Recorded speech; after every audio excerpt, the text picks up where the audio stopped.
We'll give it a couple more minutes. A Saturday after a community Eucharist is likely to lose a few people, but Rachel and James will be coming from elsewhere. Sam is here.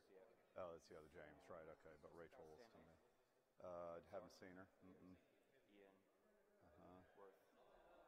Daniel's here. Okay. Yeah. All right. Well, we'll start 3 minutes late. Here's Michaeline. Okay, good. 1, 2, 3, 4, 5, 6, 7, 8, 9, 10, 11. That's pretty good.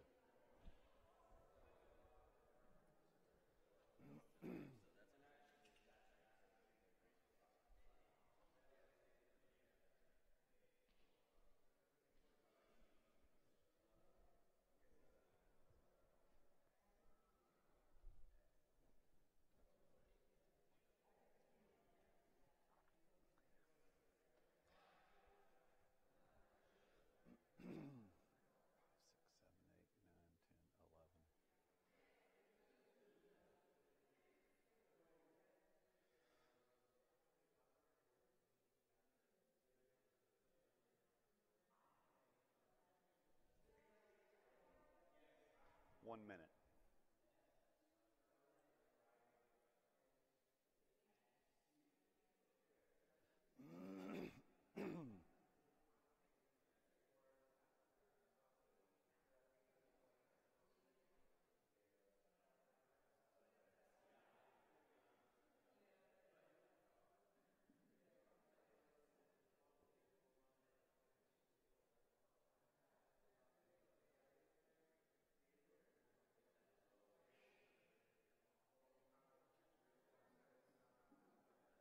Hour and a half, 10 to 11:30. 10 to 11:30, is that what we blocked? Yeah. I think whenever you're ready.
Good morning.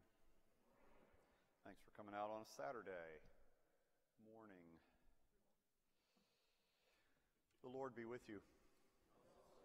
Let us pray. Gracious God, let our prayers, let our lives be set forth before you as incense. In the name of Jesus Christ, our Lord. Amen. All right. So, I'm going to talk about incense. We're going to talk about how to use incense. We're going to give you a chance to walk around and swing the thurible and see how it feels to use incense. This is really a kind of a workshop model, so I'm not going to spend a huge amount of time talking about the background, but I am going to spend some. I feel like I need to set us up a little bit just because you may want to have some of this kind of packed away in your own discourse when you're leading parishes and talking to lay people about incense and training other people to use incense, etc. So I will give a few minutes at the beginning here to a kind of general introduction to incense, what we know about it, what its origins and usage are, broadly, cross-culturally, also in our own tradition. I will say a little bit about it ritually as opposed to historically or theologically. And then after I've done that intro, we will switch to the second major topic of the morning, which is getting into the practice, and that is talk about models for usage. Now, the way I'm going to talk about the models of usage, and there are minimal ways, and there are maximal ways, and there are in-between ways, and as far as we know, Jesus has no particular opinion on any of them.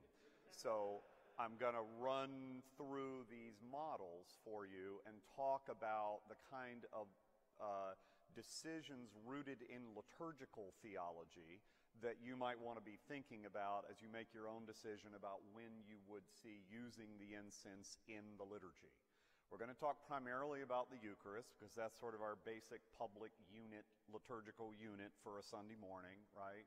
But after I use that to kind of lay out the options, I will then talk a little bit about the adaptations for baptism, the adaptations for seasons like Easter when you have the Paschal candle burning, and I will say just a word about evening prayer and when and how it's customarily used in evening prayer.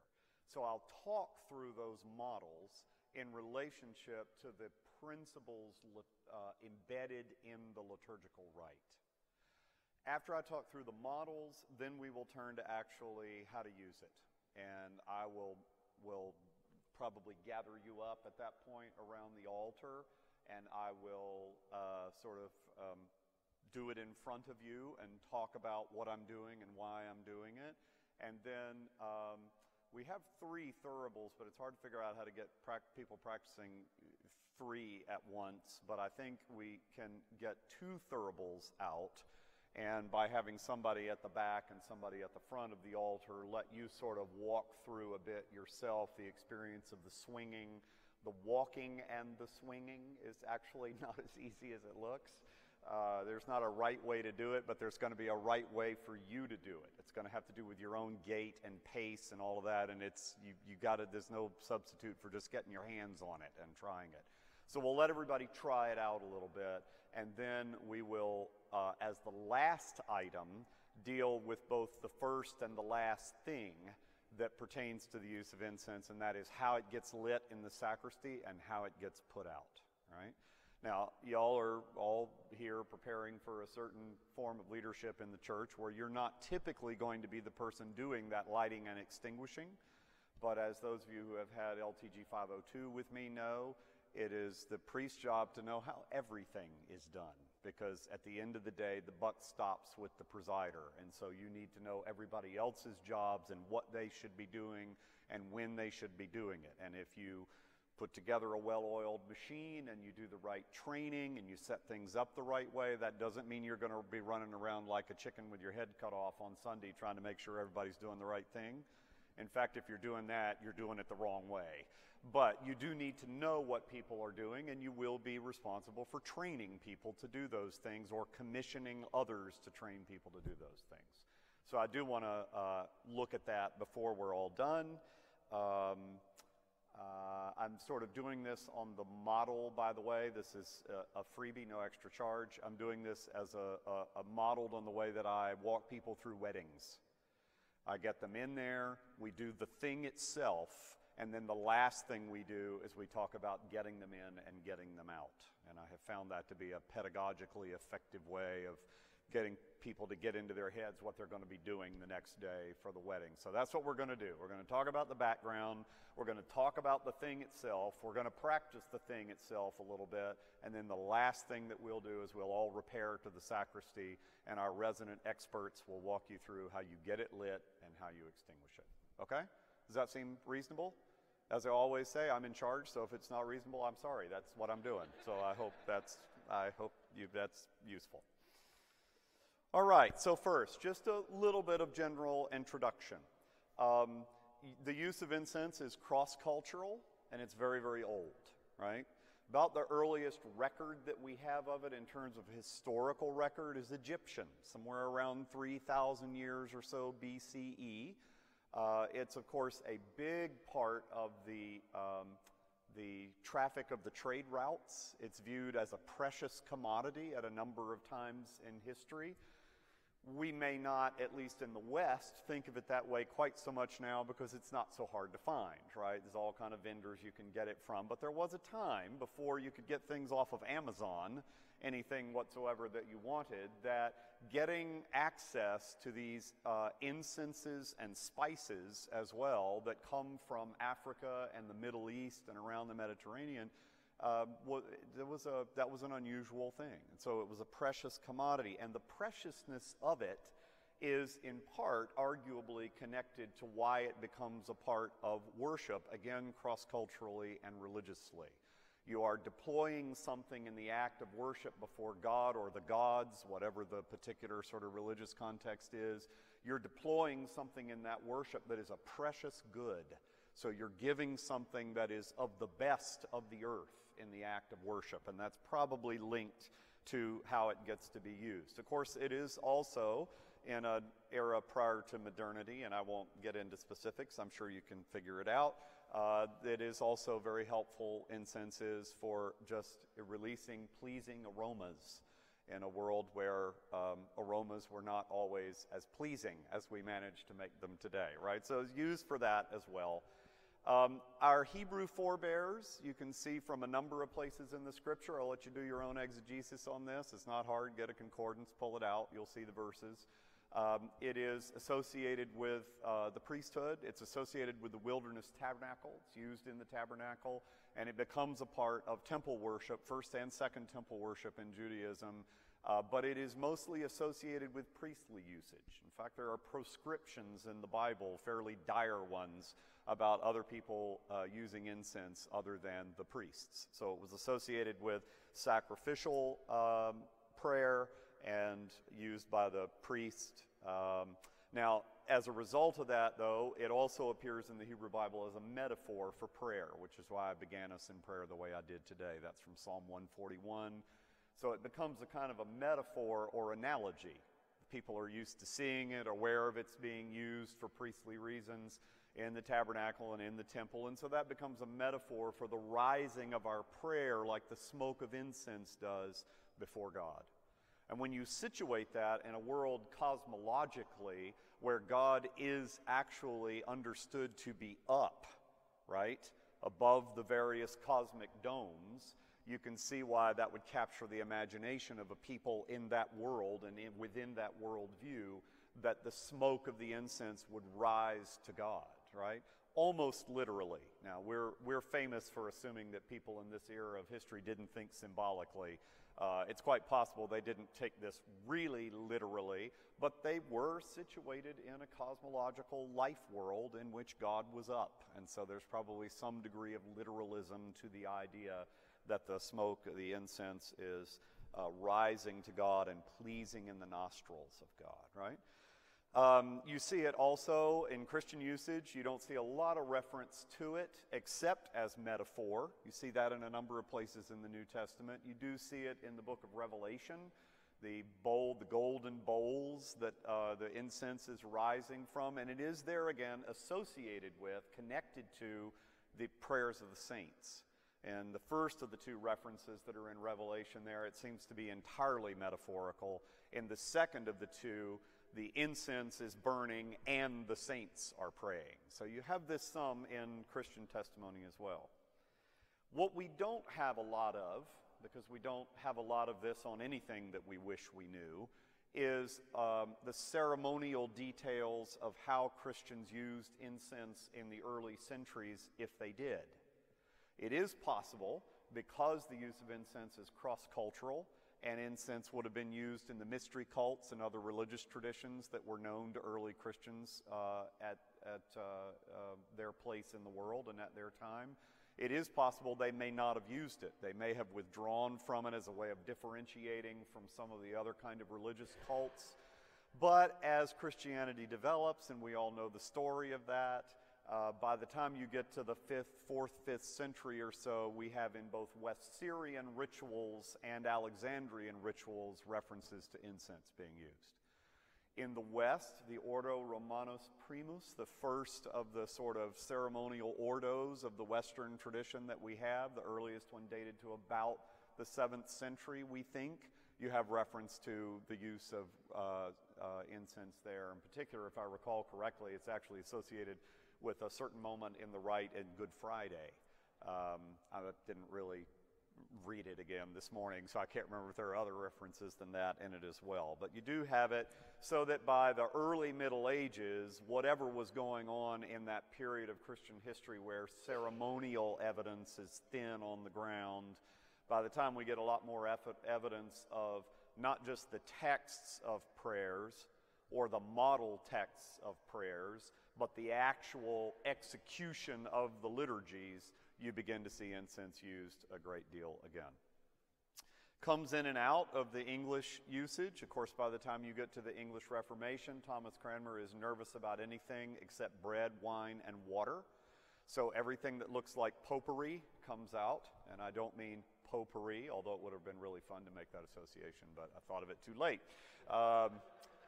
So all of that comes out of the liturgy for a time, but gradually after the Oxford movement, and especially after the ritualist movement that follows on the heels of the Oxford movement, you have the return of incense to the English tradition. So I guess what I'm saying overall here is that there's some evidence that it sort of comes in and out of Christian practice, depending on the period that you're in. But at this point, in Anglicanism generally, and in the Episcopal Church certainly, which is the context you're all going to be in, I think, you will see that it has returned to a reasonably frequent degree of usage. Now, that is on average, right? You have low church dioceses and low church parishes that don't own a thurible and don't want to get anywhere near this. And it's not just a matter of ceremonial idiom, but they will marshal the kinds of arguments that you heard in the early Reformation period that we ought not use that sort of thing. You've got at the other far end, as you know, Anglo-Catholic parishes or high church parishes, even though that term doesn't really mean much anymore, because the whole Episcopal Church is high church, but more on that later in LTG 502 for those who haven't had it. There are those who use it all the time, right? Anglo-Catholic tradition, all kinds of things there that are more typical of the Roman Rite that have been readopted by Anglicans. And then in the middle, you have a great range of churches who own thuribles and use incense on occasion. And part of what we'll be talking about here when I get to models of usage is this question of how you decide where you want to be on that scale, right? So, bottom line, not uncommon in the Episcopal Church, though there are places that don't do it at all and places that do it all the time, this use of incense. Because you are ordained by your diocese, but ordained to the whole church, as it were, that is entirely possible that over the course of your ministry you will be in a parish that uses incense at least occasionally, and thus the purpose of this workshop. Just to make sure that we've covered that ground and you know a little bit about how to use it. And then, you know, if you spend the next, 30 years, 40 years of your ministries in a diocese where thuribles are banned, I guess you'll never use it. But it's not unusual for most clergy to, at some point in their career, in their ministry, be in a parish where incense is used. So, a little last word about all of that by way of introduction, and that is to talk about it ritually and not just sort of historically. Ritually speaking, rituals are full body experiences. This is whether you are Hindu or Buddhist or Christian or Taoist, of the religious variety of Taoists. They're sort of philosophical Taoists. Sufi, whatever. Cross-culturally, ritual anthropology and ritual studies generally recognizes the way in which ritual does what it does by the movement of the body. Now that includes words, because when you speak, you're also using the body, right? You're activating your vocal cords. When you speak, you can feel it in your body. So ritualization is a full body experience, and it engages with all of the senses. The one sense that you're really not engaging with very much if incense is not used is the sense of smell, right? Aroma. Now, maybe the subtle scent of beeswax candles has come to rest, depending on your background, as something that you associate with the worship of God and so forth. There are other scents. There are sometimes the scent of flowers. But these things don't really have the same kind of associative meaning as incense does, as I've just described it in this extremely short history of its usage. So probably what we're thinking about when we're thinking about the significance of the use of incense is the engagement of that last of the five senses that gets left off if you don't really have incense going on, at least in some kind of pattern of usage from time to time. That's what I've got to say in the way of kind of history, very much at 30,000 feet, overview, a little bit about usage, a little bit about rituality. Any questions about any of that before I move to talking about the various ways you might actually use it in the liturgy? Grand. Onward we go. All right. A first word about ceremonial manuals. Ceremonial manuals are lovely things. Again, so far as we know, Jesus never authored one.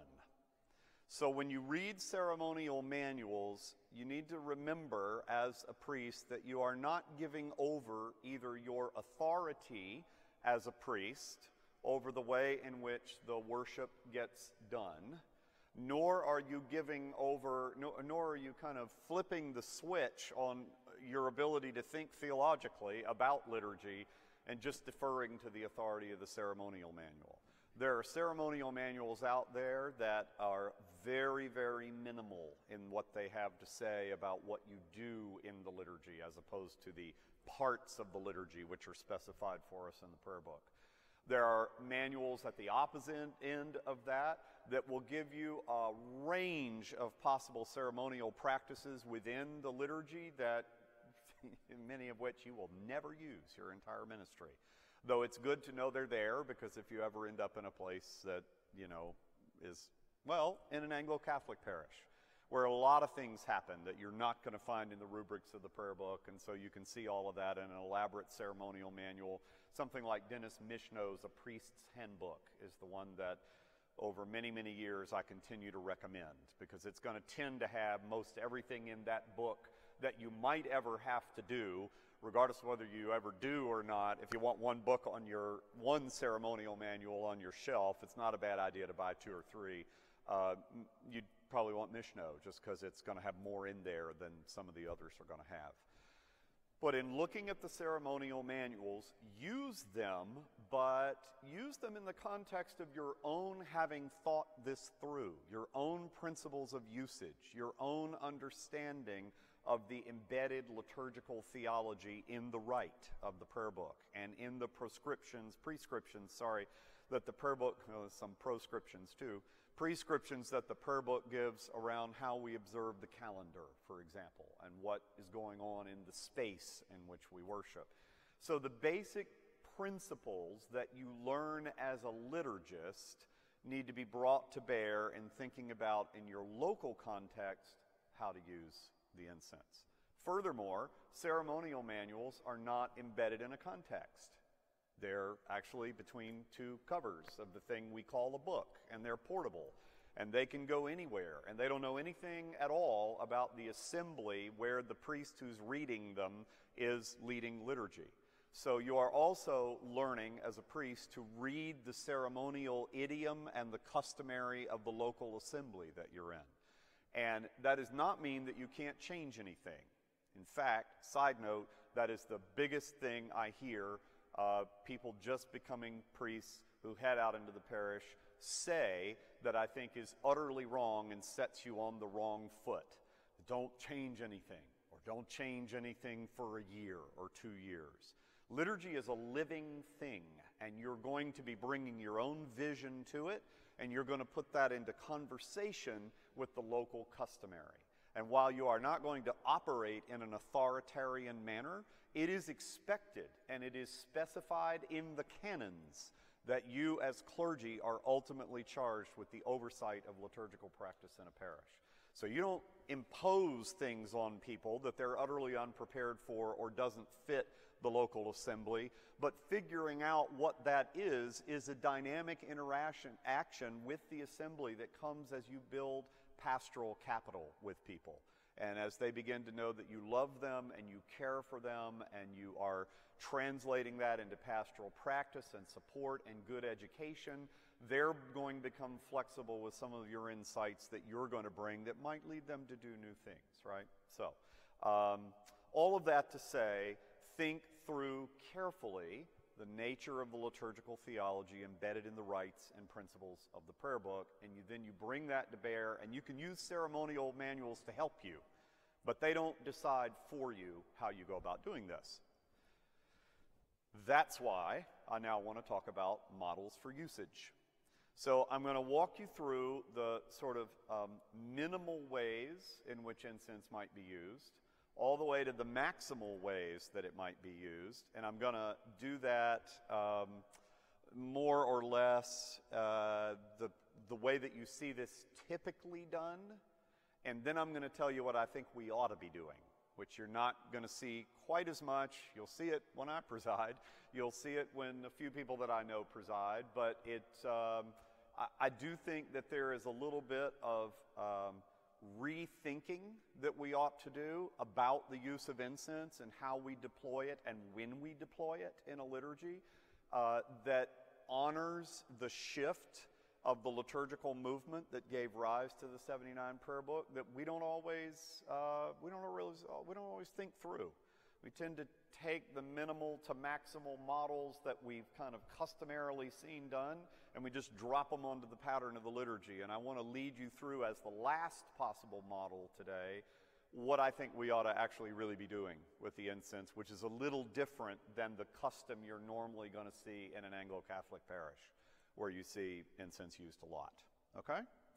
So first, calendar. We have a church calendar. Hopefully we are following the church calendar. There are 3 dimensions of our liturgical life, 3 dimensions of its deep constellation together with the assembly, with the book, and in our lives. These are things that some of you will know this word. For some of you it may be new. You'll know it by the end of next year if you haven't had class with me yet. This is what we mean by the ordo, the deep structure of liturgical practice that is its skeleton on which we put the flesh of our worship. The 3 dimensions of the liturgical ordo, this deep structure, this constellation of things around which we constitute our life, is the way we manage time, the way we manage space, and the way we do the rite. More precisely, it's the way time reshapes us, the observance of a calendar in such a way that it forms and shapes us. The structuring of buildings such that certain things are central and certain things are peripheral that serve the centers and that shape our sense of what the gospel is as we enact ritually week in and week out this sort of nature of the gospel that comes to rise within our actual practice and worship. And the third one is the rite itself, along with its structure and its various rubrics and so forth. So calendar-wise, when it comes to incense, when might you use it? Well, minimally, if you're going to use it at all, but it's not something you want to use all the time, a logical way to use incense is to use it to set apart the principal and major feasts of the church. Now, we don't have an official rule on that at Virginia Seminary. We're kind of in an interesting sort of growth, liminal, transitional phase. One always is, as I said earlier, liturgically. It's always growing and dynamic. We haven't really laid down a rule around that, but within the last couple of years, I think we've kind of been experimenting at Virginia Seminary with the use of the incense, particularly on principal and major feasts. That's kind of the pattern that you see around here. So that one should be familiar to you, right? The incense comes out on a day when other kind of changes are also being made. Changes in processions, changes in vesture, attention to the kind of music that's sung, etc. These are all the toggles that you use to set apart a festal day from a ferial day, right? A sort of festival or ordinary day, if you don't know that language, or even a lesser day. So one way to think about it, at probably its most minimal usage, would be to use it on principal and major feasts. And that's when it would come out, and use it then. Now, the reason why I'm not suggesting there's anything more minimal than that is because, as I began already to intimate a moment ago, you want to think about how to do this in such a way that it fits the rhythm of the ordo. And since we're talking about the temporal part of the ordo, the rhythm of the church year, there's not really much of a way to make it more minimal. I'm not sure how it would get more minimal than just bringing it out to set apart principal and major feasts. Anything lesser than that would just be kind of, well, occasionally we'll use incense. And that's not a good liturgical principle. That doesn't do anything to work with the temporal rhythm of the prayer book. You want to work with that rhythm, and you want to think about the use of the incense with that rhythm in mind. So that might be the most minimal way to use it. The maximal way to use it is going to be, and this is going to be typical mostly in parishes that we call, again in scare quotes, Anglo-Catholic, that it's used every single Eucharist, every single Sunday. When there's Eucharist, there's incense. It's just sort of a normal part of the usage. And I suppose that might even be the case in some Anglo-Catholic parishes for their midweek liturgies as well. So it's just, when you're doing Eucharist, you're using incense. That's the maximal model, right?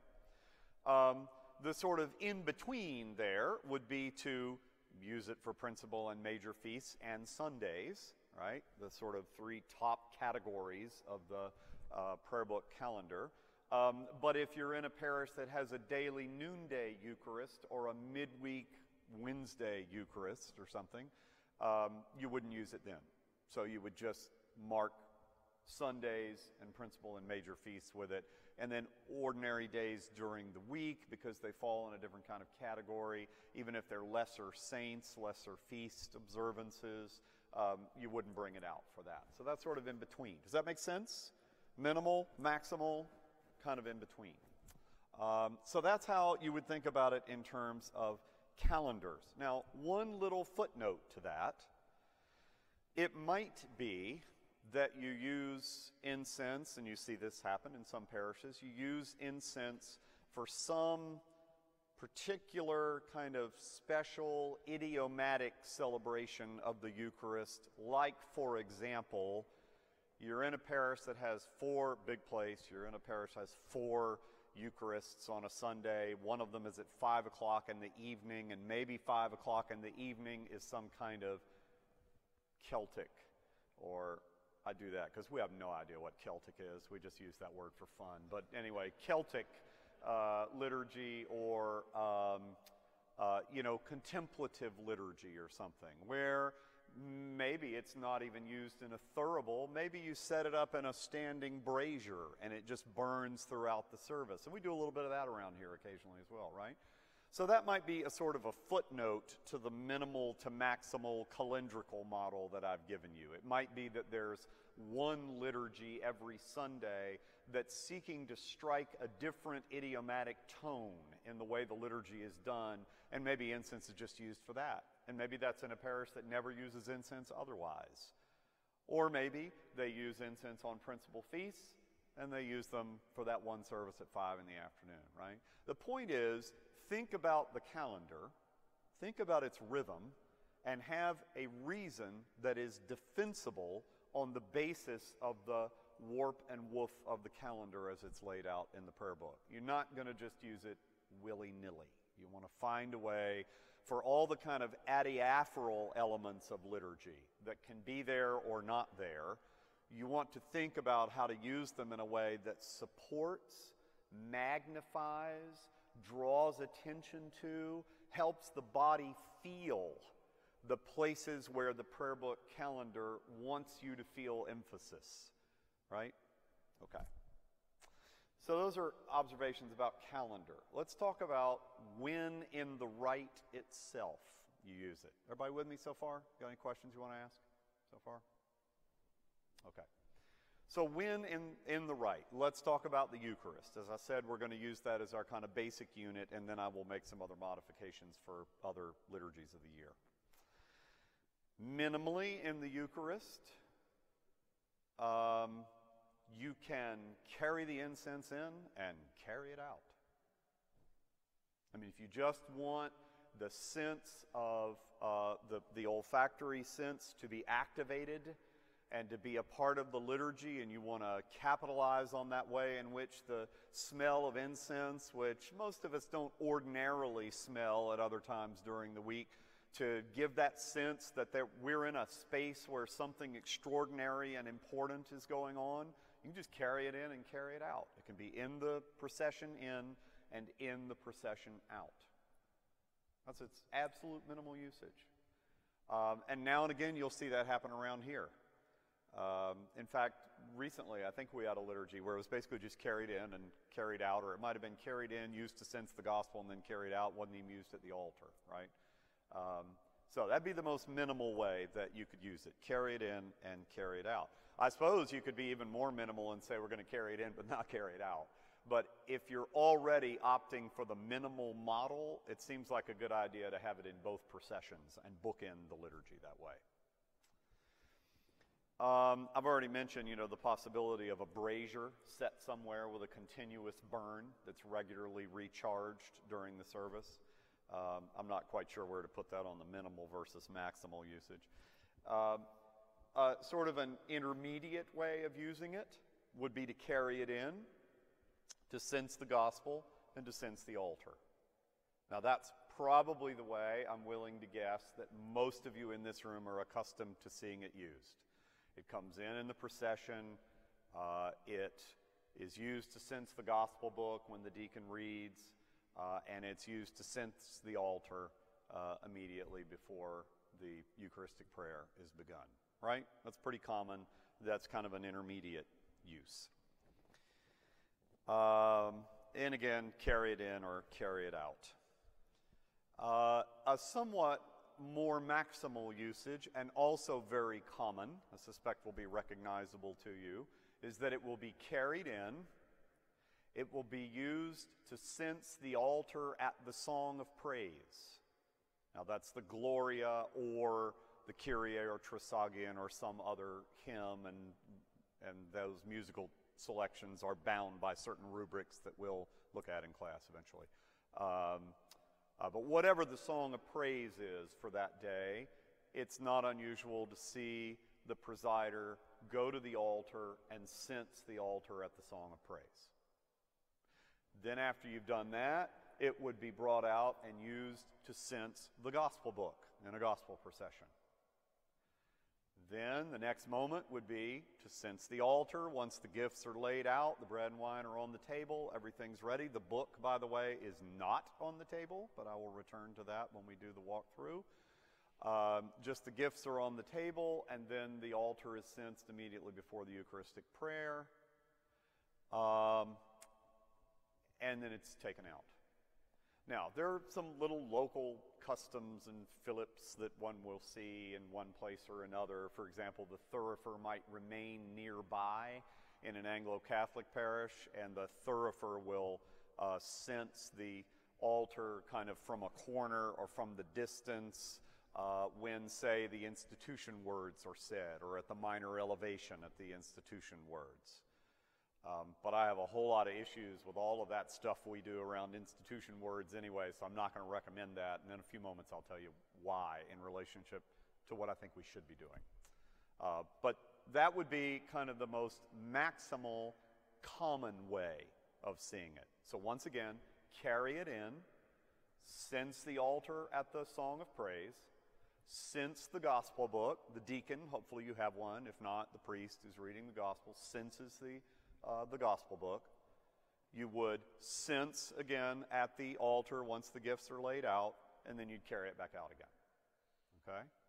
Now, I know already that some of you are thinking about, now when do the people get sensed and all that? I'm going to get to that. Those again are sort of little, they are theological choices. They're important, so I will get to them, but those are sort of decorations on the primary practice. What I want to do at this moment is just make sure we're getting in our heads what are the points in the right where you might do this. Then we'll talk about what you might do at those points.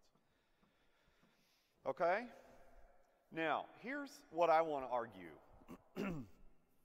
I'm going to put my students who have had me for LTG 502 on the spot here, and I'm going to ask you to say, what are the three major liturgical centers, according to James White, of the liturgical space? 502 people, I'm looking at you. Good. The font, where people are initiated into the faith. The ambo, where the word is read. And the altar, or table, altar, table, both and, neither nor, whatever.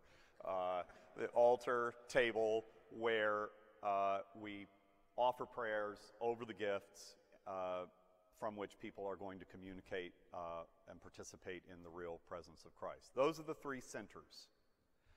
For my money, if you're going to think about how to use incense in the rite, you want to think about doing it in such a way that amplifies those centers. So just as I was saying a few moments ago, that you want to think about when to use it calendrically so that you're helping people feel where the emphases of the calendar are, so it is within the rite that you want to use it in a way that amplifies the significance of the three centers around which the assembly is constituted. Now, there are lots of other things. There's choir space, and there's icons, and there's obviously congregational space, and there's space for the clergy and liturgical leaders to be seated and all. But all of those are ancillary to serving the three major centers of font, ambo, and altar. I'm going to add a second argument on top of that, and then I'm going to tell you how I think we ought to be using incense in relation to that. I'm not going to die in a ditch over the gospel procession.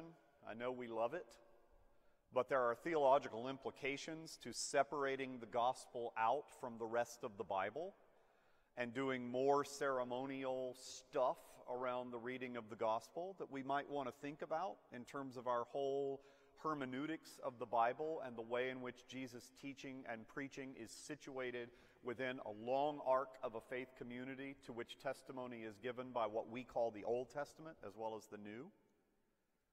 For my money, rather, I would like to see us, at least most of the time, reading all the lessons from the Bible in a prominent ambo, and everything is done from there, and that becomes the focal point of the proclamation of the word in the community. Now, if I could wave my magic wand and make that happen in all the Episcopal churches of the world, then how would I suggest you use incense?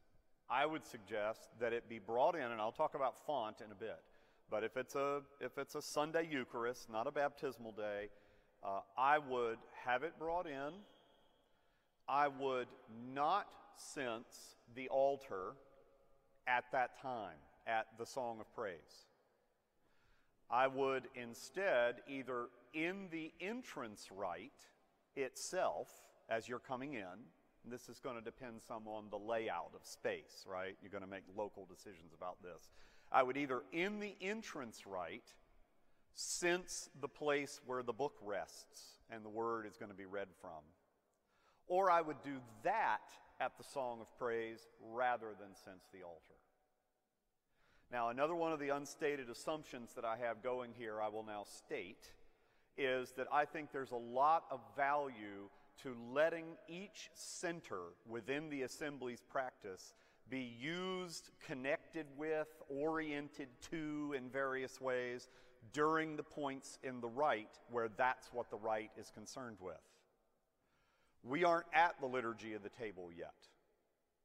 So I don't see any reason to cense the altar during the liturgy of the word. I would instead cense the book. Now, there's a lot of moving parts to that, right? You're talking about deciding to have the book in place and everything, including the gospel, read from there in that one place. You're talking about buying into that argument that I'm making about orienting yourself to the center within the space that's relevant to that particular moment in the rite and not at other times. So there's a lot of moving parts to that, and even if you're convinced by the idea, you might not be able to pull it off in your local parish for reasons of space or layout or where things are, or you just don't want to give up the gospel procession, because there is an equal and opposite hermeneutic you can use to argue for separating the gospel out from the rest of the Bible. That's the one that's tended to dominate. The gospel is for Christians, one would say, the hermeneutical lens through which the whole word is read. These are the words of our Lord, and so we sort of pull those forward from the book as such, and we devote attention to that in a separate procession in a separate book, right? You can make that argument if you want. I myself am more in favor these days of the former argument. I think there's a lot of reasons that are ecumenical, a lot of reasons that are interreligious, including our relationship with Judaism, and a number of other reasons I could go on with, but don't have the time for, why we ought to be simply reading out of a big book that sits in one place, and all the readings come from that spot. Now, the deacons should still read the gospel. It's just that we don't take the gospel separately out in procession. So, again, to summarize, that's my argument for what I'd love to see us do. Bring the incense in, and either at the entrance rite or the song of praise, cense the ambo, because we are now gathering around the word, and that's the first thing we're doing, is centering on Scripture, hearing the word of God, and responding to it. And then cense the altar when it's time to move to the altar and to lay the table for the Eucharistic celebration, cense the altar then, and then carry it back out. That's what I would do, because it highlights the centers that we want to be prominent to the assembly anyway. Any questions about that so far, from sort of minimal to maximal in the Eucharist?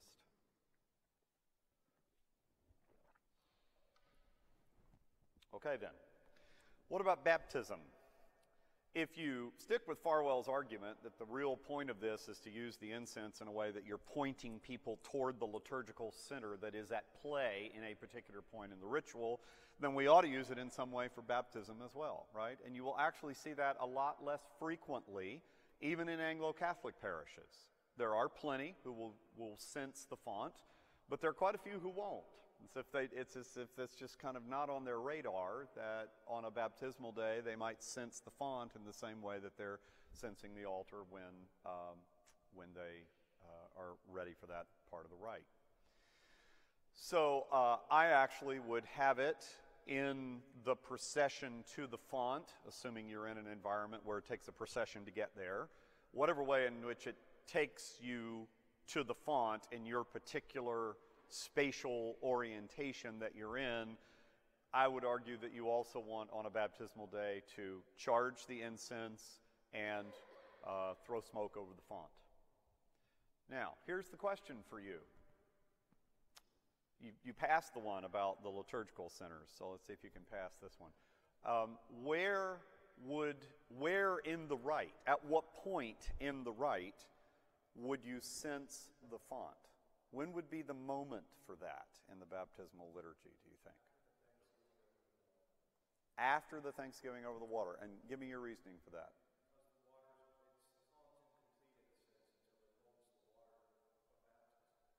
So after the water's in the font, but before the prayer. Okay. Okay. Good. Everybody agreed? We got to have the water in the font, right? When you sense the altar at Eucharist, you've laid out the gifts first, right? The things that are there that are going to communicate the active, effective presence of Christ to us are on the altar. So you probably want to get the water in the font. Is everybody in agreement that ought to be before the prayer over the water? Should it be after? What do you think? I mean, those are kind of your two options, I suppose. Unless you're going to throw smoke at the candidate or something, which you could. Does that make sense to people? Yeah. Exactly. Exactly. Good for you. That's right. The baptismal prayer in the 1979 prayer book is a euchological prayer. Remember what the root meaning of Eucharist is, right? It's not a Eucharistic prayer. It's a euchological prayer. It's a prayer of thanksgiving, and it's patterned in a very similar way to the Eucharistic prayer. Now, it's got Luther's flood prayer behind it, and it's got some other sources of baptismal prayers behind it, and those of you who've had LTG 501 may have heard some about that. I'm not sure how hard Bob hits that in the class. But the structure of it in the 79 book is laid out in just the same way. There's a thanksgiving for water. Think about the prayer. You know the prayer. You've heard it a million times. There's this citation of salvation history, as it were, where water has been significant in the story of salvation, in the same way that the first part of the Eucharistic prayer at the table gives thanks to God in the context of remembering salvation history, a pattern that we inherit from Jewish sensibilities. And then after that Thanksgiving portion, there is an epiclesis over the water, right? So you could just mimic the pattern of the Eucharist. The table is prepared, then it's censed, then the prayer. At baptism, the font is prepared, i.e. the water is poured in, then it's censed, and then the prayer. And that is actually what I would suggest. Did you have a hand up? Excellent. I love it when that happens. Okay, good. Okay, so that's probably what you would do. Now, mind you, that recalls, pulls to the forefront thinking about a number of other things about practices with the prayer and when you pour the water and whether you're trying to, and it's going to be a little hard to figure out how to do this if you're pouring the water waiter style, especially. I'll save my rant for that for some other time. You're pouring the water and trying to pray the prayer at the same time as the water. It's going to be a little hard to figure out how to get the incense going there, right? So this too, just like the argument I made earlier about when in the Eucharist you might do this, this too hinges on other decisions personally that I make, which is to say that the proper order of doing this, even though you seem to see a variety of things in the Episcopal Church these days, is that the water is poured and then the prayer over the water is done. You don't try to pray the prayer while the water is being poured and so forth. Pour the water, let it be audible, let people hear it as much as you can, given the particular materials of the font you're working with and so forth. That is important, but don't try to do that at the same time as the prayer. Pour it as preparation in the same way as you lay out the bread and wine in preparation before the prayer itself begins. So you're paralleling the two rites. If you follow that parallel, then the logical time to cense is after the water's been poured in and before the prayer begins. Okay? All right. Easter season or any baptismal Sunday when you've got the Paschal candle out, that's also a good thing to cense. It's not an unusual custom. Not one I would die in a ditch over, since if it's out on a baptismal day, it's out because you're going to baptize, and the focus is the censing of the font. And again, as a variable, of course, of local space, the Paschal candle might be set right there next to the font on that day. So, you know, not going to die in a ditch over that. But Easter season might be a nice custom to cense the candle. It may, if you do a good robust Easter vigil, that may call to mind associations that people have with the censing of the candle at the time of the singing of the Exultet at the great vigil of Easter. Good thing to do. When you're going to do that? Well, if it really is out for a baptismal day, I would suggest getting the Paschal candle wherever it normally lives in your parish, getting it adjacent to the font for baptismal days, and then just cense it while you're censing the the water in the font, right? If it's an entirely different place, you can figure out sometime in the entrance rite or sometime during the Song of Praise when you might do that. But that's another time that you might think about, another thing you might think about censing. Finally, at evening prayer, not unusual, particularly in evensong, not unusual to use incense, and the customary time in which that is done, this one I think has the least amount of kind of theological defense around it, but you should know the custom. Customarily, the censing of the altar is done in evensong at the time of the Magnificat. So it's carried in the procession, then it's charged again at the Magnificat, and used to cense the altar while the Magnificat is being sung. Okay? So those are the times, and that's something of a cross between telling you what the customs are and also arguing, particularly pertaining to the Eucharist, for a particular way that you might best do this. Okay, question. That's an excellent question, and it's exactly the same question I'm asking about the Eucharist. If your choice is to stage things in such a way that the incense is being used to dial up the significance of the center that's in play at the ritual at that point, you could very well make an argument that we don't really need to be censing the altar at all during evensong, and maybe what we ought to do with the Magnificat is go cense the book. The problem there is you have to make a further adjustment because one reading has already been read at that point. So maybe the real thing you would argue for doing is bringing incense into the procession and censing the book in the entrance rite at the beginning of the liturgy, and then just leave it hanging, or have some in a brazier that also continues to burn during the liturgy. That's a great way of applying the one principle to the other liturgy as well. A lot of this goes to one's Eucharistic ecclesiology, the degree to which we think of the church as being made by the Eucharist. This is a very common way of speaking in liturgical theological circles. Comes from Shmemon in the East, comes from a number of different sources in the West. The idea that we are being most church when we are making Eucharist together. That's what church is. It's constituted by and not simply reflected in the Eucharistic rite. If you lean on that really heavily, and the central location, the sort of center of gravity, we'll say, of that Eucharistic ecclesiology for you is around the consummation of the rite in the receiving of bread and wine and the communing with Christ in the bread and the wine, then you're going to lean a little more heavily on the significance of the altar as a symbol that is important to the whole rite, and not just the moment when the rite gets to the use of the table. What I'm really doing in a certain way is provoking a question for us to think about whether in the Anglican word and sacrament model we really need to be thinking about the altar as the center of the space in a liturgy that doesn't involve the use of the altar. If it's a liturgy of the word, maybe we want to think of ways in which the incense is used to highlight what's central to the liturgy of the word. And the altar can be there and the candles lit, and certainly you don't want to take that out of the equation. It is this word and sacrament balance, but maybe you want to think about using the incense just to highlight the portions that pertain to the word. Yes? So you touched on this briefly in talking about the Easter Vigil, but in censing at the Easter Vigil, you said during the Exultet, the Paschal Table.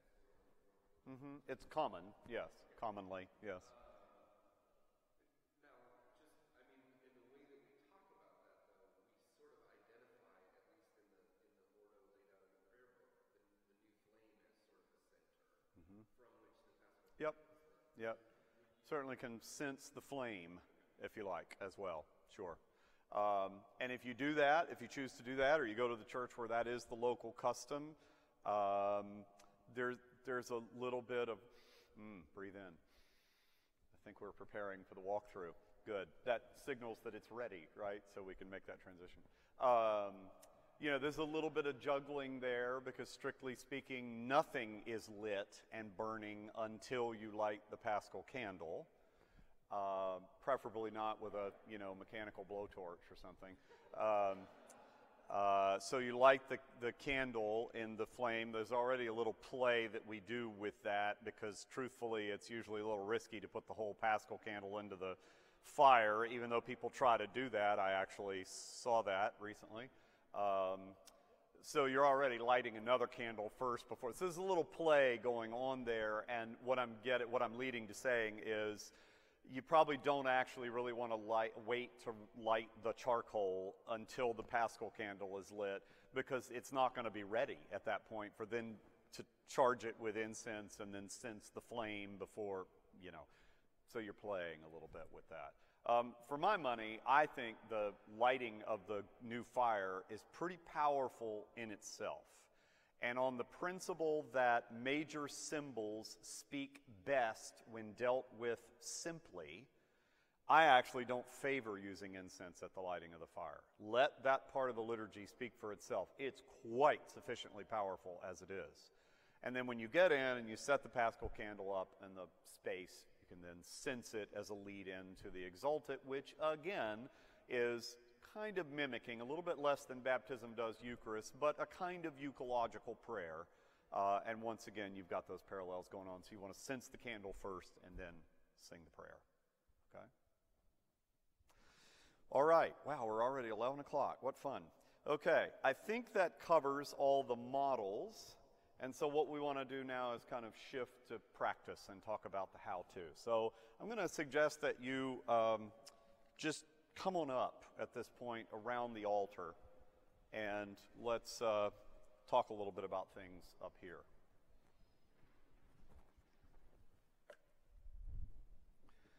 I'm going to start with this one, and then I will go backwards and say a little bit about the practices of sensing the book, right? But we'll use this as the basic model.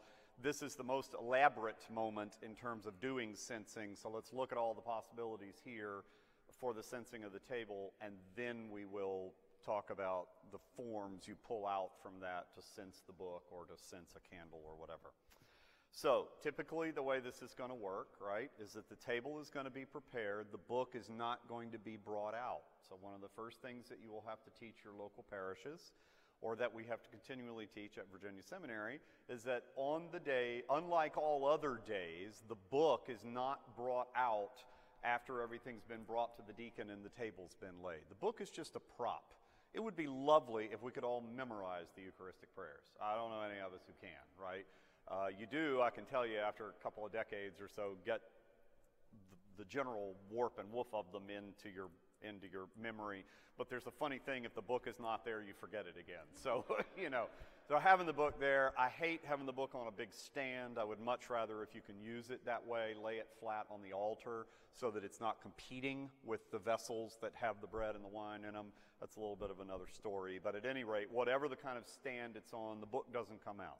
So the deacon has prepared the table, and at that point, the deacon is going to step away.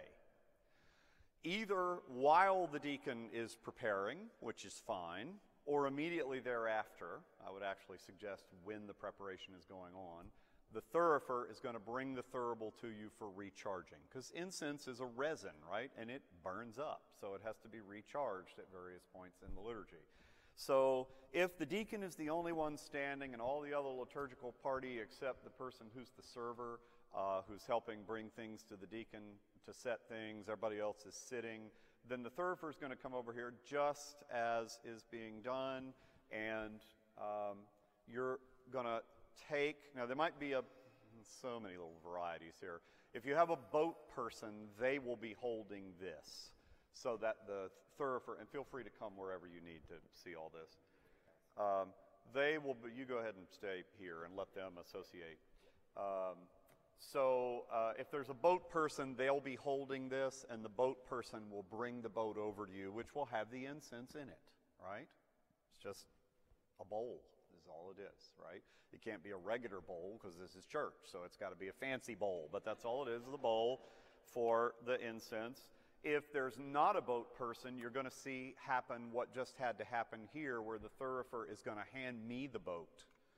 And whichever handedness you are, I'm going to take the boat and open it up, and I'm going to take the incense, and I'm going to drop it in around the coals, and I'm going to get it burning again. And there's going to be a little leftover from the earlier incense. Once you put it in, it's customary to make the sign of the cross over it. Is this somehow not valid if you don't do that? No, but it's a custom, so be aware of that. And people who are used to seeing it will want you to see it. At that point, let's say the deacon has cleared the table. I'm going to give the boat back. I'm going to take this. I'm going to do a simple reverence to the person who's brought it to me, and I'm going to come up. And now your decision is, in what way are you going to sense? Minimal to maximal again. Minimally, maybe this. Maybe I'm done. I just sense the vessels, and I'm done. That's the most minimal thing that you could do. Not very common, but you do see a few places where that happens.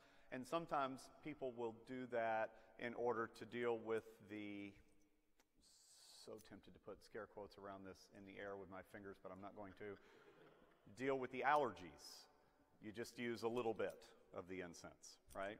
Okay, and then you send it away, and it goes back out in the sacristy, or if it's an Anglo-Catholic place and the custom is that it's going to be swung at the words of institution, the thurifer is going to take up a position somewhere nearby and do that at the appropriate time. The maximal way to do this is to sense the gifts, right? And we tend to work in either ones or threes. I'm sure I do not have to explain why that is the case. So, sense the gifts and then begin to move around the altar. Now, the ceremonial manuals are going to be very specific about how many swings you make to this corner and how many swings to there. You have my permission to ignore them. Okay? So just that, talk about adiaphora around adiaphora, right? What you want to do is do this in a way that it looks elegant and it works for you, your gait, and your pace. Do not worry about it has to be in this direction exactly and there have to be 3 here and 3. That's just nonsense. Don't pay any attention to that. So you've sensed the gifts, and then just move around the altar and keep the thurible moving because you want the smoke coming out all the way around. Watch the chain. Do you see how I'm holding the base of the chain close to my chest or my belly? I'm doing that because if I drift off and stop paying attention and I drag the thing out here, next thing you know, these are going to get tangled up with each other. So keep the chain to your chest. Get your hands a little bit above the bowl. You will learn very quickly why you shouldn't have it any closer than that when you actually try it and put your hand closer. It's hot. This is burning, right? So put a little distance here, but not so much that you can't control it. This, again, is going to depend on the size of the altar, the space you have to move around in. Just think about being close enough to have control, not too close to burn your hands, not so far that it gets away from you around the altar where you do have vessels set up, and generally speaking, it's not a principle of elegance to knock the chalice off with the thurible, right? So have it where you can keep control, move around the altar, go ahead and sense. When you come back, you might conclude again with 3 threes, okay? It's typically what I'll do, although it will depend on the length of the offertory anthem that's being sung as well. And these are kind of split-second decisions you make on any given Sunday, depending on what's in the bulletin, right? It's also commonly in the ceremonial manuals presented that you ought to either begin or finish with 3 circles around the gifts, like that. 2 in one direction, 1 in the other. Again, we're not aware of Jesus having any preference about this. You could do it 3 in all one direction if you wanted. That's the maximal thing you would do, right? Everybody with me so far? Does that make sense? Now, when you're done with that, the thurifer is going to come back. You're going to give it back to him or her, and you're done for now. And it either goes out or it goes to the side, depending on the local practice. Now the book is going to come over, right? Now it can be on the altar. Our prop is brought over. And can you see on my hand? So the one time in which ablutions of the priest's hands before the Eucharistic rite, the Eucharistic part of the rite, is really helpful is when you've used incense, because you're actually going to likely get a little bit of that ashy smoke stuff on your finger. So have somebody come over and wash your hands. We don't have the equipment out for that, but we'll look at that in LTG 502. And then you're ready. You turn to the altar and on you go. Now, footnotes to that practice. Very common to then have the thurifer go around, so why don't you do that right now, go around to the front of the altar and come around and bow to the liturgical party, and the liturgical party will bow back, and then they will be censed with 3 threes or 3 or 3 nines or whatever, you know, and then bow again, and then the thurifer will turn to the assembly and smoke the assembly. There's a part of me that loves that. Okay? There's a part of me that loves that. actually, because it does capture this theology of the Eucharistic prayer where the invocation of the Spirit in the double epiclesis that marks our prayers is going to be over both the people and the gifts. So there's something to that. On the other hand, think about this for a minute. We don't usually see that happen when the book is censed. We don't usually see that when the font is censed. That's my little joke earlier about, I suppose you could throw smoke over the candidate, but I don't think I would. We're already in these liturgical centers. These centers are the focal points of Christ's presence to the assembly, and as the body of Christ to whom Christ is present, these centers already implicate us as well. We're already in the table, if you will. We're already in the font. This is this idea that ultimately, this is Augustine's idea, right? What is it that you receive from the altar, Augustine says to the newly baptized?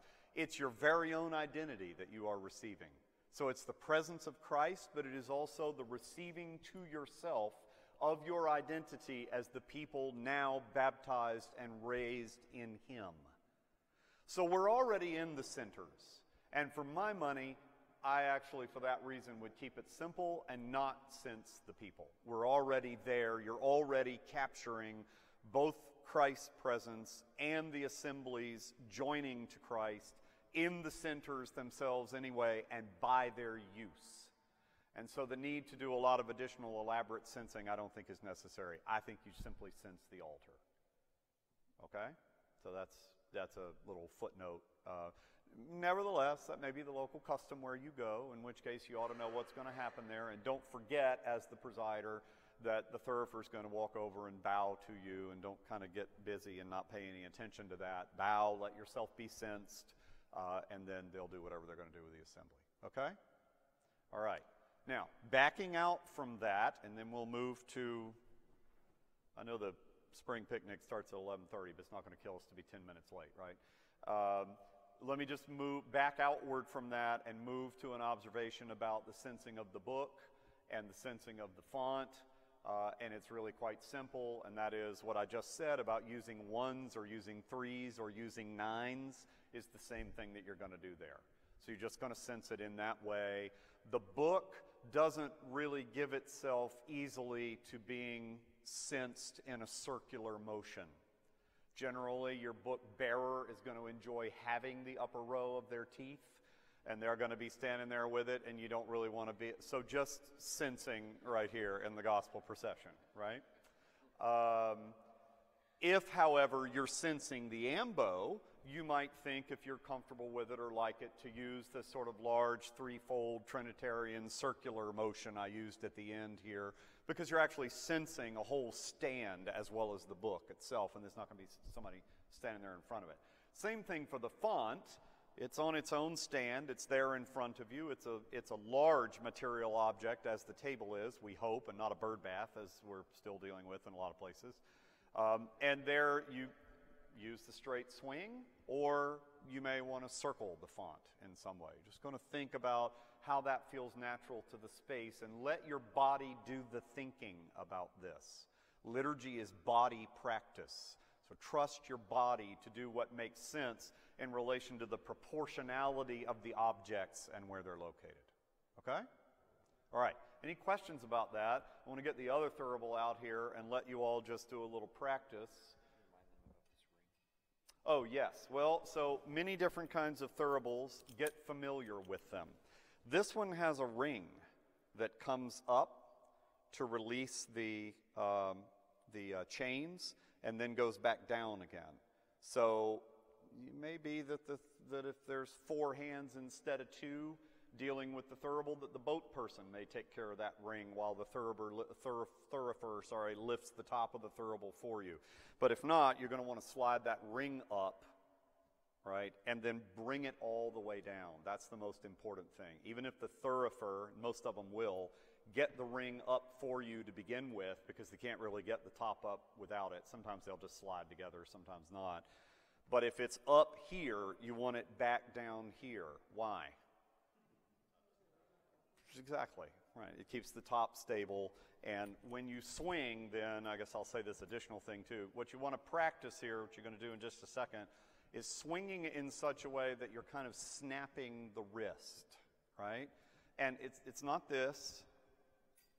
That's not going to work. It's just, besides looking, I don't know, liturgically Weasley, you know, you're not just going to kind of do this. Hold it with some confidence.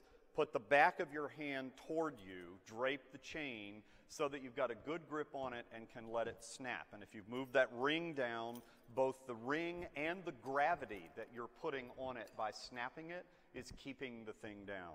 The problem with things coming out of thuribles is almost always because someone is swinging it in such a way that it doesn't have a snap to it, whether they're using the whole long one for a thurifer sensing the community, or whether you're doing this here.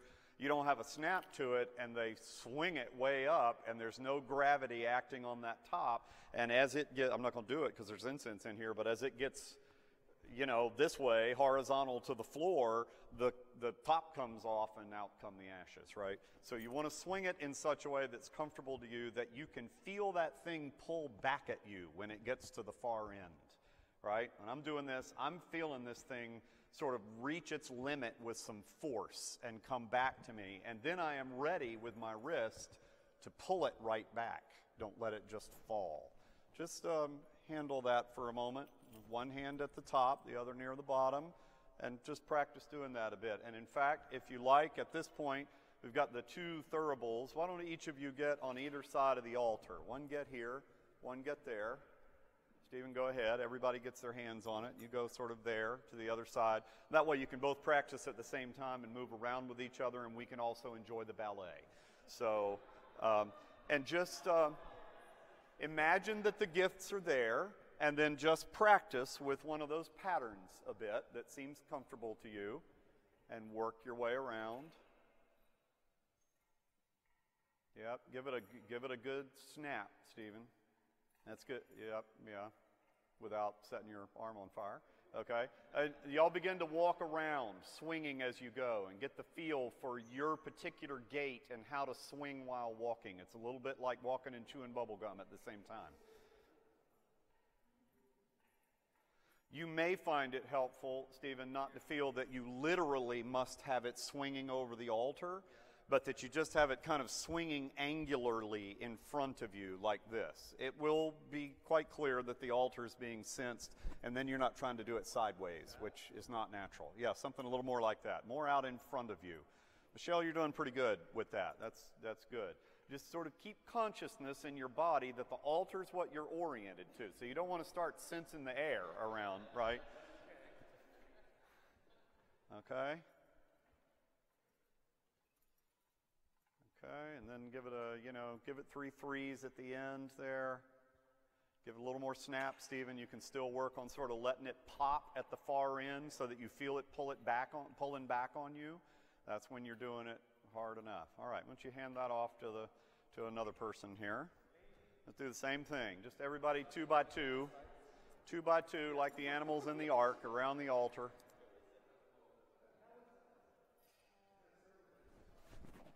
While you're practicing this, there are 3 chain thuribles like we've got you working with here. There are, well, yeah, you know, the thurible, one of them, that's your chain for the lifting of the bowl. So you're going to expect that to be a little loose.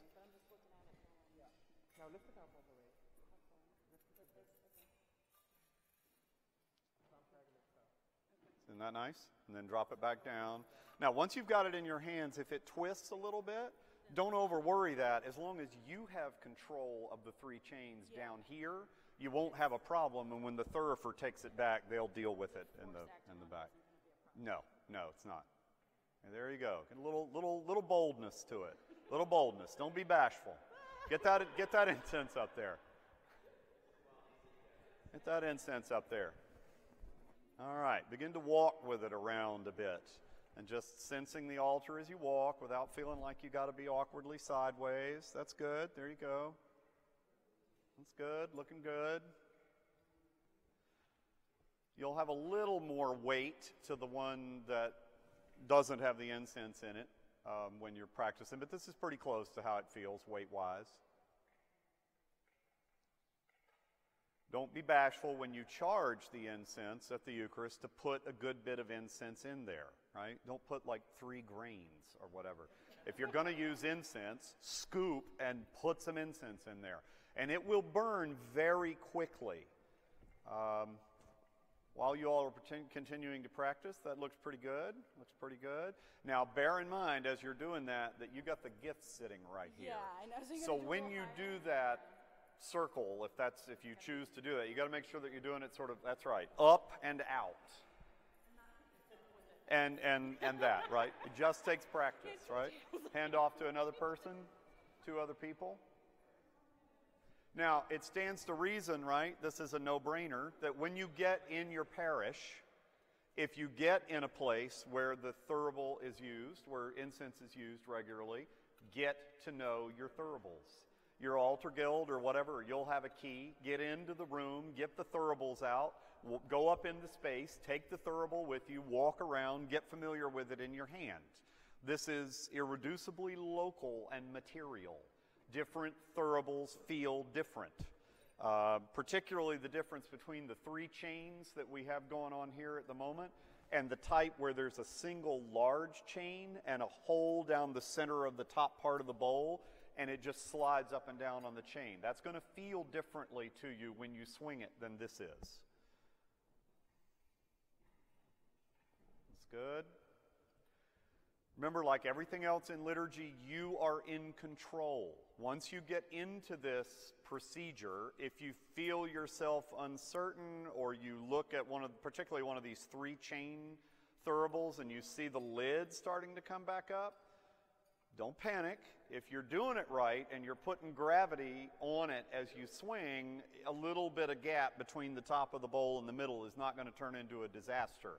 But you want to keep an eye on it, and if that does begin, just stop in the middle of the moment, hang it back out, adjust it, and continue. As long as you look like, hey, I'm not anxious about this, I need to make a little adjustment, and then I'm going to go on and continue, nobody else in the assembly is going to be put off by it. The worry is going to be if they see you worrying, then they're going to worry. And when you introduce anxiety into the ritual context, it never has good effect, right? They want to know that you're steady and in control. Don't let it bother you. Give it a little more swing there, Mr. Lash. All right, I like that. I like that. And a little bit more oriented to the altar. Of course, the flowers here for the service tomorrow are hampering a little bit our ability to move. All right.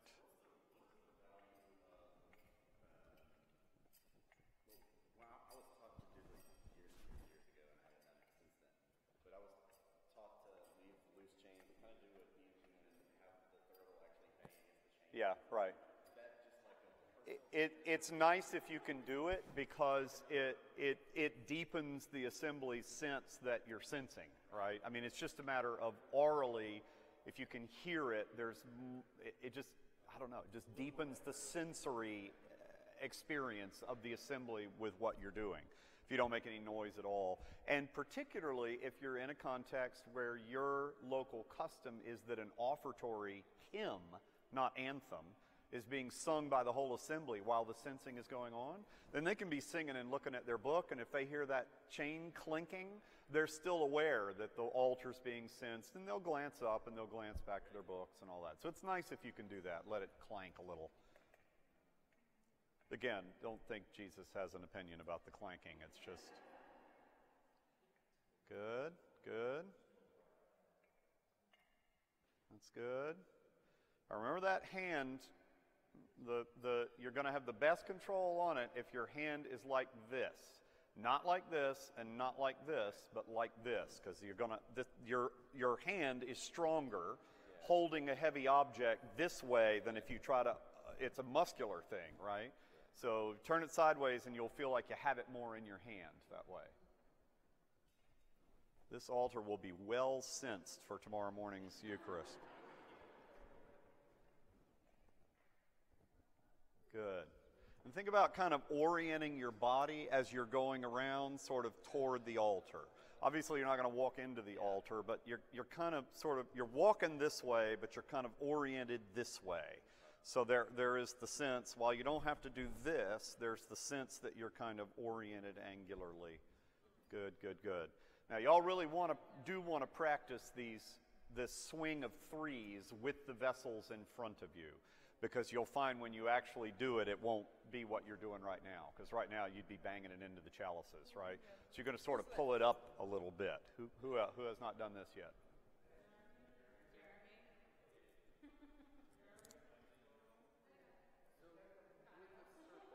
Yeah. Because when you do the circle, you're doing it over the gifts.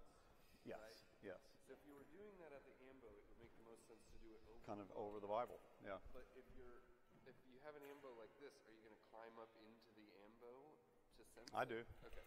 I do. I did. I mean, when the last major feast that I had, when the plan was for the lessons to be read from the ambo, it was the thurifer, and we came in at the entrance right. Everybody else went to their places. He took up station right here, because he's at the front, right, to wait for the rest of the procession to go by. And then when I got here, I ain't put a chalice up there. When I got here, I reverenced. He turned, led me while the congregation was still singing the opening hymn over to the ambo, took up station at the steps. I took it from him, walked up, sensed the book, came back down. So, yeah, I'd be all for that, as long as it isn't weird or unwieldy or something. But you would sense you would not sense the ambo itself, but rather you could. the book. No reason you couldn't. Okay. I mean, it is the center, right? It is the things we're doing at the center: water, bread, wine, book, and yet it is the object itself, right? So if you've got the time and it works for spatial movement, I mean, that's why we're moving around the altar, you know. Then you can sense the whole ambo. As Frank did it that way when he sensed the ambo for the consecration service. He sensed around the bottom, and then he went up in, and he sensed as well. That's a good question. Yeah. Principles and major feasts. Yes. And so this is always my question, because the terminology gets so confused. So you're talking about these. I'm talking about those and these. And all of these? Yes, these other feasts of our Lord. In other words, I wouldn't for my own theological reasons, but the fact is, there it is in our prayer book, Independence Day is a major feast. I would ditch it for other kinds of reasons. Right. Yes.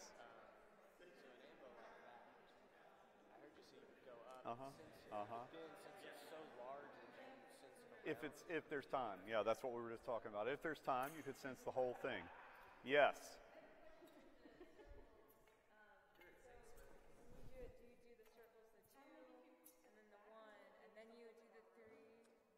If you want, yes.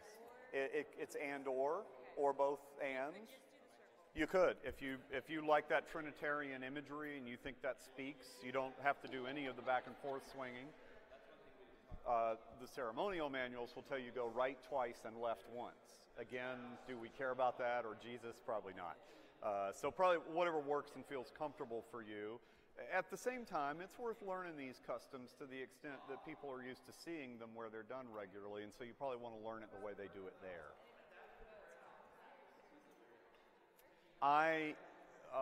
No, not really. I mean, I think if I did it at the beginning, the 3 circles, I would probably do that first and then do the swinging and then continue the swinging all the way around. You could just stop, or you could do both of them again. My preference is generally I swing first, I go all the way around, and then the last thing I do is conclude it with the 3 swings. Preference. Let me address another question that was asked twice while you were continuing to do the practice. The question was, well, what about an ambo like that? Would you go up in it and sense the book, or would you sense the whole thing? And my answer to that would be, if time and local custom around the length of hymn that's being sung, and whether you decide to do it right at the beginning or right at the song of praise, those are toggles I can't answer. It's going to depend on whatever the local practice is, and it may even be that some Sundays are different than others. But if you have time, you certainly could sense the whole ambo and the book. If you feel you don't have time, then go up in the ambo and sense the book. That's what I would do. Just so that the focal point really is on the book, and hopefully it's a big fat book that people can see. And I served a parish for a while, by the way, along the lines of this argument I'm making about what I think we ought to be doing with the gospel book, separate or not separate. I served a parish where we had the deacon bring the whole Bible in the procession, right? It was carried in the procession. It was set on the ambo, and then we sensed the ambo. Now, if you have little people, get in with a book, you probably don't want to do that. But if you give the book bearing to an adult or something that could carry it in, they could actually process the whole book in if that symbolism is important to you, right? All of these are derivations from Eastern Rite practices that we've picked up and plunked into the Western Rite in ways that don't have quite the same logic as they do for the East. Because in the East, the gospel procession and the preparation of the table are tied to a little entrance and a great entrance around which they have a whole theology, and that's not really our rite. So that's part of the reason why some of this is a little squishy. Okay, everybody got a chance to move around? Yeah.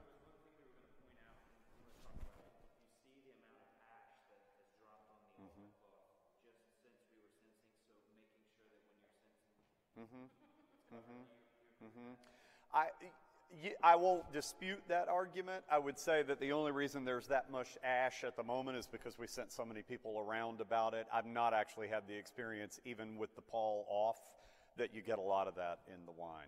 But it's not a bad idea. I mean, the only time that this is really useful is for that purpose, or if you are celebrating the Eucharist at a camp setting or outdoors somewhere, and then it literally does keep the bugs out. But in most of our churches, the presence of that thing is not really necessary.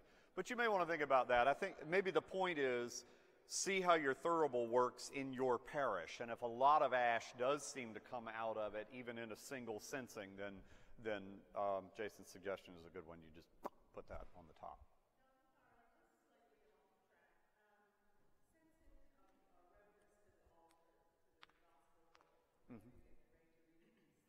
Yes. Yeah. It's all part of the same instinct around the centrality of that object and its symbolism. Nope. There was a time in the Episcopal Church when many of these customs were encountered. They were never encountered universally, despite what people will tell you. But there were common patterns that you would see. The Episcopal Church, just like every other denominational church, now has an influx and cross-meeting of so many different people from so many different religious backgrounds that the way Episcopalians do it, so that you see that in every single parish that you go to, it just doesn't hold anymore. So you'll have you've had 502 already, but all these things and the bowing that you do as the presider, or do you cross yourself at the Sanctus Benedictus or not, all of these things vary greatly from place to place and as a function of the theology of the presider and the assembly, depending on what practice we're talking about. So, all right, we're at 11:34, but we really do want to have the chant, right? We can just drift over there a few minutes late, I assume. Let's cap this out if there are no other questions about what you've just practiced here. Again, you translate that to ambo font in appropriate ways depending on your space. If there's no other questions, let's. Did you have your hand up? No. Michaeline wanted me to swing it. I will. No, you may not. And let me. I'm glad you asked the question. Let me ask you why. Let me tell you why. Every parish I've been in, I have banned 360s. And the reason I have banned it is only partly due to safety. Although I do have the experience of seeing a piece of charcoal fly out of a thurible, out of a 360, and land on the lady's hat in the first row. I'm not making this up. But you do this long enough, you're going to see all of this stuff. So there is a safety issue, but the real issue for me there is it defaults to one of the basic principles and best practices around everything that you do in liturgy. And that is a particular piece of the liturgical rite serves the rhythm of the whole and does not become an object in itself. 360s they're show-offy. And everybody's looking at wasn't that cool? And the thuribles, and that's really not the point of the rite at that moment, right? So I do not approve of 360s. I think it draws attention to the expertise and prowess of the thurifer. It becomes a kind of an element within the liturgy that becomes an object of its own, and that's not the point of how any of this works. So I ban them, and therefore I will not allow you to practice it today. Well, yeah, I suppose, but I would argue against them. I would argue against them. So let's repair to the sacristy and deal with really the all-important business of getting it lit, but also getting it extinguished. We have a little bit of an experience with that here at Virginia Seminary that we don't want you to replicate anywhere. You could absolutely use it at funerals, and at a funeral you're going to have the Paschal candle out, so everything I said about sensing the Paschal candle might apply. Do you sense the casket? No, not typically. Okay. No. I mean, I'd make the same argument about that as made about sensing the people at the Eucharist generally. Just